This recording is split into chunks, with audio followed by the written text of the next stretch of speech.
Hi friends, welcome back for dear classes. तभी तक हमने जो है हमारा F3 के पेपर में हमने यूनिट 1 और 2 को कंप्लीट कर लिया है।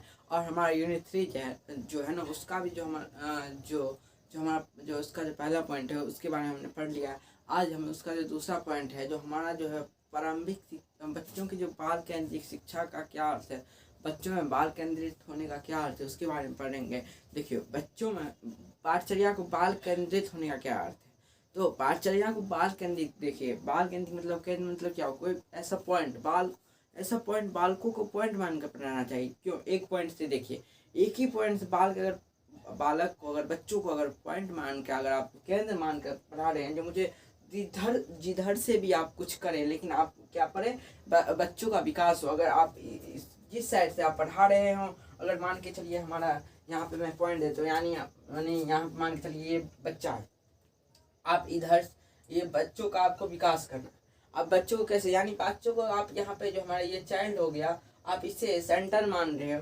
यहाँ से आप जैसे भी आप पढ़ाई के माध्यम से हो, खेल के माध्यम से हो, या गतिविधि के माध्यम से हो, या प्रोजेक्ट विधि द्वारा हो, चाहे ऐसा कोई प्रोग्राम जो हो, या उत्सव कोई ऐसा कार्य हो जिसके द्वारा आप उसका विकास कर सके, ऐसी कोई चीज करके, तो उसमें क्या होगा, बच्चों का विकास होगा। बच्चों को केंद्र मान के ना आप कुछ कर रहे हैं, तो यही क्या हो, बाल केंद्रित पाठचर्या कैसा होना चाहिए, बाल केंद्र, यानी आप पाठचर्या कैसे भी रखो, लेकिन बच्चों का विकास हो, बच्चों को जो उससे विकास हो, उससे उसका लाभ पहुंचे, इस तरह का आपका पाठचर्या रखना होगा। तो प्रारंभिक वर्षों में प्रक्रिया के बाल केंद्रित होने का अर्थ यही है, क्योंकि बच्चों को जो है ना सो केंद्र मानकर ऐसा पाठचर्या को करना चाहिए जो बच्चों को अच्छा लगे, बच्चों क्या सुलभ हो, बच्चे पर बोझ न पड़े वो पाठचर्या। बच्चे को अगर जिसमें रुचि हो उस आधार पर उसे पढ़ाना चाहिए, उस आधार पर उसका विकास कराना चाहिए।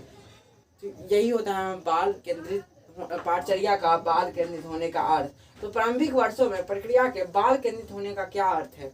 तो बच्चों के देखिए, बच्चों का मस्तिष्क का 85% विकास 6 वर्ष की अवस्था से पूर्व ही हो जाता है। यानी 6 वर्ष से पूर्व ही बच्चों क्या होता है, 85% ब्रेन का जो हमारा 85% जो ब्रेन का जो विकास होता है, सो उनके पूर्व में ही हो जाता है इनके माइंड का विकास। और वर्तमान समय में विशेष रूप से सामाजिक आर्थिक रूप से वंचित पृष्ठभूमि के करोड़ों बच्चों के लिए गुणवत्तापूर्ण प्रारंभिक बाल्यावस्था देखभाल और शिक्षा उपलब्ध नहीं है। देखिए, मैंने पहले भी इस पर चर्चा किया हुआ है कि जो हमारा देखिए जो इसमें जो हमारा जो हमारा ECC ये है, early childhood care and development, जो हमारा है जो है ना सर्वभौमिक प्रक्रिया है। मतलब जो पूरे वर्ल्ड की आप मान लीजिए सर्वव्यापक प्रक्रिया है।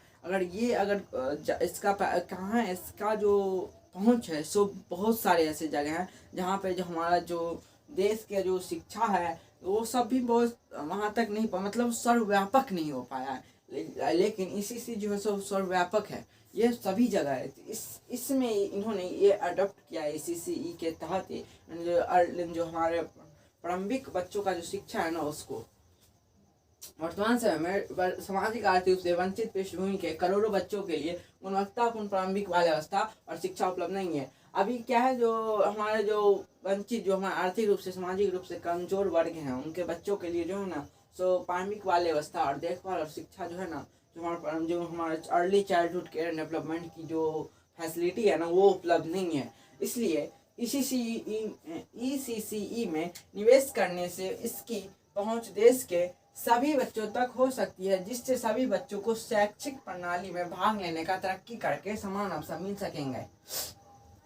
देखिए, यहाँ पे जो हमारा जो early childhood care and development का जो हमारा फैसिलिटी है जो बच्चों में दिया जाता है, वो हमारे क्या जो हमारा जो इसमें प्रारंभिक बाल्यावस्था देखभाल वाला जो सिस्टम है ना, ये पूरे सर्वव्यापक नहीं है। जो हमारे बच्चे प्रारंभिक वाले जो हमारे बच्चे जो होते हैं, जो हम पूर्ण प्राथमिक शिक्षा ग्रहण करते हैं, यानी 3 साल से पहले 3 साल तक के जो 6 साल से पहले वाले बच्चे होते हैं ना, उनके लिए जो ना विशेष का कोई शिक्षा का प्रावधान नहीं किया गया था अभी तक।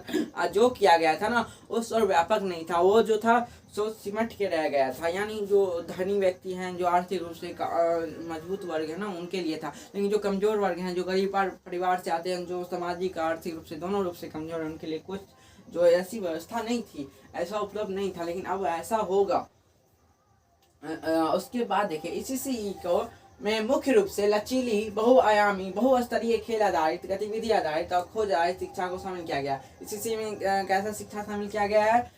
मुख्य रूप से लचीली मतलब जो बच्चों के जिस तरीके से बच्चे समझने चाहिए उस तरीके से उसको पाठचर्या बन सकता है। ये नहीं जो पाठचर्या एक बार बन गया तो वही बनना रह जाएगा, उससे समय समय पर बदलना भी जिसकी आवश्यकता होती है वो बदल सकते हैं।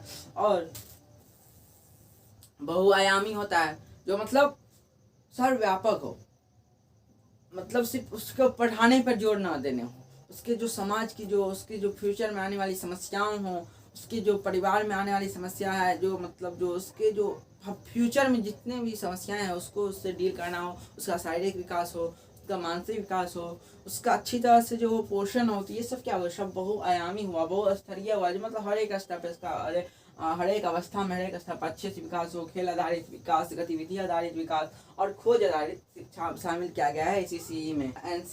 NCERT द्वारा 8 वर्ष की आयु तक के सभी बच्चों के लिए 2 भागों में प्रारंभिक बाल्यावस्था की शिक्षा के लिए एक उत्कृष्ट पाठचर्या और शैक्षणिक ढांचा विकसित किया जाएगा। देखिए 0 से लेकर 8 वर्ष की आयु के तक के सभी बच्चों के लिए जो क्या है 2 भागों में प्रारंभिक बाल्यावस्था एवं शिक्षा के लिए एक उत्कृष्ट पाठचर्या को जो है ना शैक्षणिक ढांचा जो है सो विकसित किया गया है।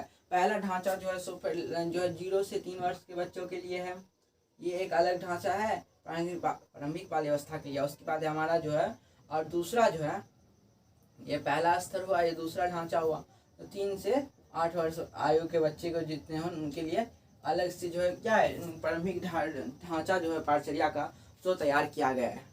ये हमारा 8 वर्ष की आयु तक के बच्चों के जो 2 भागों में जो हमारा प्रारंभिक बाल्यावस्था और शिक्षा का जो पाठचर्या हो वो जो है ढांचा बनाया गया है। पहला 0 से 3 वर्ष के लिए अलग और 3 से 8 वर्ष वाले बच्चों के लिए अलग से बनाया गया है।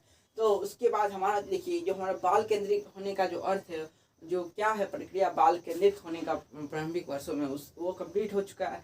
और उसी में हम पूर्व प्राथमिक शिक्षा के बारे में पढ़ेंगे जो 3 से 6 वर्ष की आयु के समूह को दी जाती है। 3 से 6 वर्ष की आयु के समूह को जो प्राथमिक शिक्षा दी जाती है, जैसे 3 से 6 वर्ष के आयु के वाले बच्चे क्या पढ़ेंगे, वो नर्सरी, LKG, UKG आप समझ सकते हैं, प्ले स्कूल, किंडरगार्टन, ऐसे जो स्कूल होंगे उसमें जो बच्चे पढ़ते हैं वही हमारा जो है पूर्व प्राथमिक शिक्षा कहलाता है। पूर्व प्राथमिक मतलब क्या, जो आपका प्राइमरी शिक्षा का ना उससे पहले की जो शिक्षा आप दीजिएगा उसे पूर्व प्राथमिक शिक्षा कहते हैं। पूर्व प्राथमिक शिक्षा वह शिक्षा है जो कि 3 से 6 वर्ष वाले आयु को समूह को दी जाती है।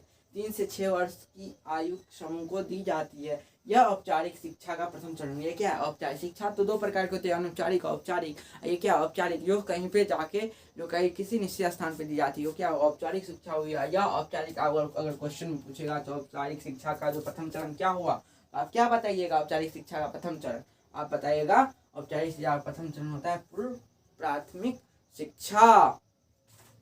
उसके बाद हमारा आता है देखिए प्राथमिक शिक्षा भिन्न भिन्न स्वरूपों में दी जा रही है, जैसे आंगनबाड़ी, नर्सरी स्कूल, पूर्व प्राथमिक विद्यालय, किंडरगार्टन, मॉन्टेसरी स्कूल, मॉन्टेसरी जी के बारे में हमने पढ़ लिया है। और विद्यालय के पूर्व प्राथमिक अनुमान, मॉन्टेसरी जी का जो था जो खेल आधारित वो क्या थे, जो किताब कॉपी से नहीं पढ़ाते थे, ये बच्चों को ऐसे ही गतिविधियाँ करके गेम खेल के वैसे उनको पढ़ाते थे।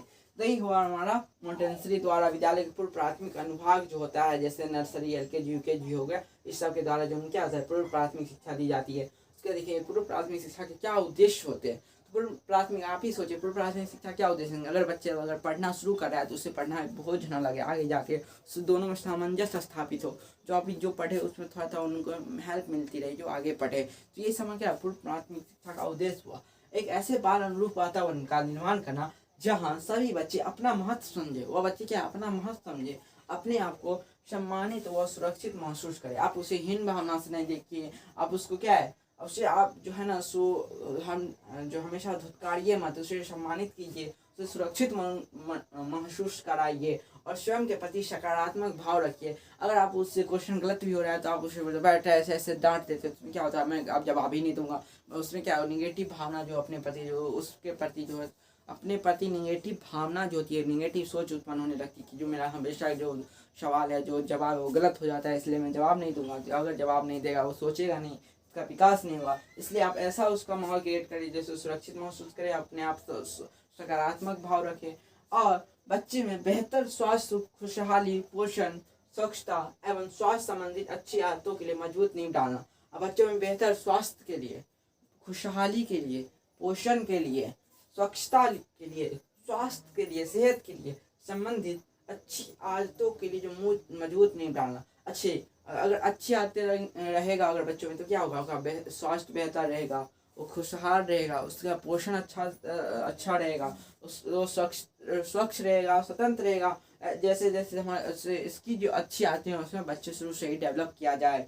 और पूर्व प्राथमिक विद्यालय से प्राथमिक विद्यालय में सहज पारगमन के लिए तैयार करना चाहिए। पूर्व प्राथमिक विद्यालय जो हमारा 3 वर्ष से पूर्व जो होता है 3 से 6 वर्ष के में जो अंतराल में दिया जाता है, वो उसको जो है ना सो प्राथमिक विद्यालय यानी 6 वर्ष से जो ऊपर जो हमारा दिया जाता है उसको जो है ना सहज प्रांगण के लिए तैयार करना। मतलब वो जो आप डायरेक्ट वो जो जाएगा, जो 6 साल में हमारा जो पहले क्या होता था मध्य विद्यालय में एडमिशन हो जाता, तो वो जो 1 क्लास में जाए तो उसको 1 क्लास में जो क्या सब आए वो पहले से पूर्व परिचित हो। उसको डायरेक्ट अगर आप वो कुछ सिखा रहे हो, अगर आपको जोड़ सिखा रहे हो, अगर आपको घटाव सिखा रहे हो, तो अगर उसको अगर 1 2 या अंक कोई अल्फ़ाबेट आता रहेगा, उसकी संख्या वो पहचानता रहेगा, तभी ना वो जाके जोड़ बनाएगा या कोई घटाव बनाएगा। अगर वो अंक ही नहीं पहचानता है, अगर वो कुछ अल्फ़ाबेट ही नहीं जान रहा है, तो आगे जाके वो कैसे वो उसको सॉल्व करेगा। तो इससे क्या उसको पहले से ऐसे करके तैयार करना है जिससे क्या सहज पारगमन जो अच्छी तरह से उसको सहज लगे, प्राथमिक से विद्यालय में जाने के लिए अच्छे से तैयार हो।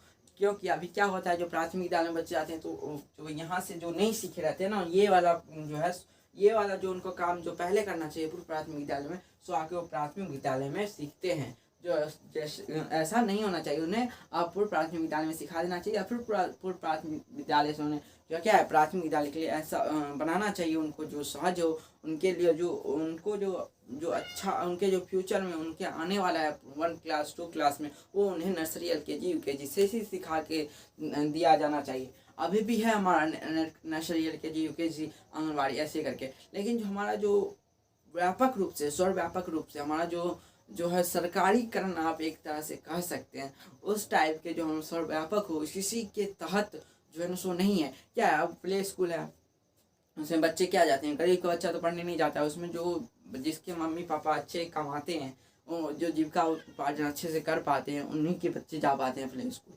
उतना फीस रहता है प्ले स्कूल का, कौन देगा, गरीब माँ बाप थोड़ी दे सकते हैं। गरीब माँ बाप तो अभी भी पढ़ाने में बच्चों को हिचकते हैं। तो इसलिए सरकार ने अभी जो हमारा जो पूर्व प्राथमिक शिक्षा विद्यालय पर जोर देने के लिए ना ये जो हमारा जो इसी के तहत जो है सो नियम चलाया है पूर्व प्राथमिक शिक्षा का। तो हमारा पूर्व प्राथमिक शिक्षा हो गया, प्राथमिक शिक्षा का उद्देश्य हो गया।